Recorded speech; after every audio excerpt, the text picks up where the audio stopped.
ദൈവ തിരുനാമം മഹത്വപ്പെടുമാറാകട്ടെ.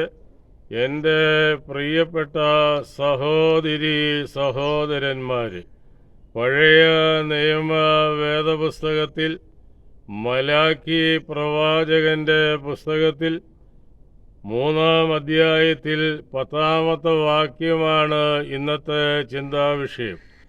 എൻ്റെ ആലയത്തിൽ ആഹാരമുണ്ടാകേണ്ടതിന് നിങ്ങൾ ദശാംശം മുഴുവൻ ഭണ്ഡാരത്തിലേക്ക് കൊണ്ടുവരുവിൻ. ഞാൻ നിങ്ങളെ ആകാശത്തിൻ്റെ കിളിവാതിലുകൾ തുറന്ന് അനുഗ്രഹിക്കും.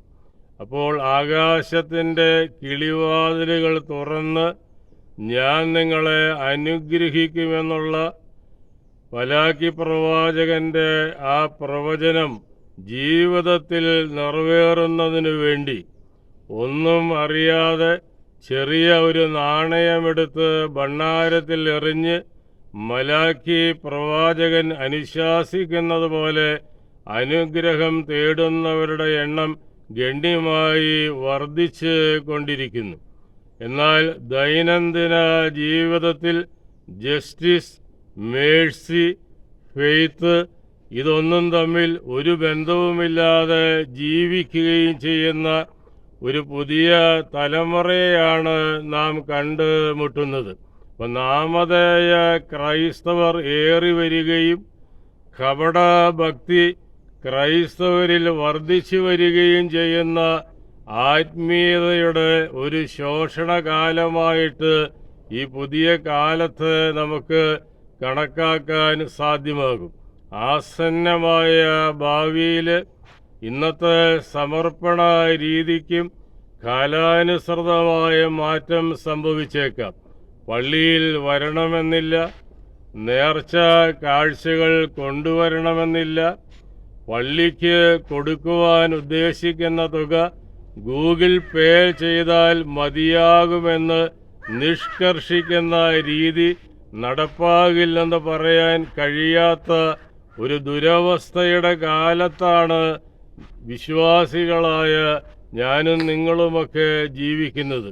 ഇപ്പോൾ തന്നെ പല പ്രസിദ്ധമായ ക്രൈസ്തവ തീർത്ഥാടന കേന്ദ്രങ്ങളിലും വിവിധ നേർച്ച കാഴ്ചയുടെ നിരക്കുകൾ പ്രദർശിപ്പിച്ച് യേശുവിൻ്റെയും പുണ്യാളന്മാരുടെയും പുണ്യവതികളുടെയും പ്രതിമകൾക്ക് മുമ്പിൽ QR കോഡ് വച്ചിരിക്കുന്നത് സർവ്വസാധാരണമായി തീർന്നിരിക്കുന്നു.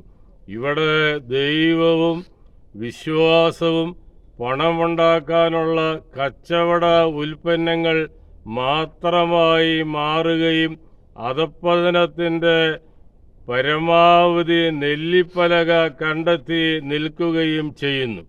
ചുരുക്കി പറഞ്ഞാൽ ആത്മസമർപ്പണമെന്ന മഹത്തായ ആ ജീവിതചര്യ കച്ചവടത്തിന് വഴിമാറിക്കഴിഞ്ഞു. അങ്ങനെ അപ്രകാരം ദൈവത്തിൻ്റെ ഭവനം, ദേവാലയം കള്ളന്മാരുടെ ഗുഹയാക്കി തീർക്കുമെന്ന കർത്താവിൻ്റെ വചനം നിറവേറിക്കൊണ്ടിരിക്കുകയാണ്. ഈ സാഹചര്യത്തിലാണ് മഹാപരിശുദ്ധനായ ഓമല്ലൂർ ബാവായുടെ 94ാമത് ഓർമ്മ പെരുന്നാളിൻ്റെ പ്രസക്തി ഏറുന്നത്.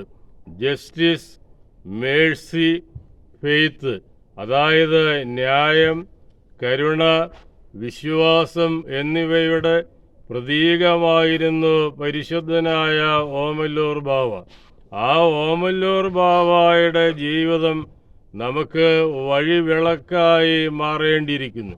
പരിശുദ്ധനായ ഓമല്ലൂർ ബാവയാകുന്ന ആ വഴിവിളക്കിൻ്റെ പ്രകാശത്തിൽ സത്യത്തിലും ആത്മാവിലും ആരാധിക്കുന്ന ദൈവത്തെ അന്വേഷിച്ച് കണ്ടെത്തി പരിശുദ്ധനായ ഓമല്ലൂർ ബാവായെ പോലെ ന്യായമായ ഒരു ജീവിതം, കരുണയിൽ അധിഷ്ഠിതമായൊരു ജീവിതം, തീവ്രമായ വിശ്വാസത്തിൽ അധിഷ്ഠിതമായൊരു ജീവിതം. അപ്പം ന്യായത്തിനും കരുണയ്ക്കും വിശ്വാസത്തിനും ഈ തത്വങ്ങൾക്ക് മൂല്യച്യുതി സംഭവിക്കാത്ത ഒരു ക്രൈസ്തവ ജീവിതം നയിക്കാൻ പരിശുദ്ധനായ ഓമല്ലൂർ ബാവായുടെ 94ാമത് ഓർമ്മ പെരുന്നാൾ നമുക്ക് പ്രചോദനമാകട്ടെ. ആ മഹാപരിശുദ്ധൻ്റെ മധ്യസ്ഥത എനിക്കും നിങ്ങൾക്കും കാവലും കോട്ടയുമായി തീരട്ടെ എന്ന് ആശംസിച്ച് പ്രാർത്ഥിച്ച് എൻ്റെ വാക്കുകളെ നിർത്തുന്നു. ദൈവം നിങ്ങളെ അനുഗ്രഹിക്കട്ടെ.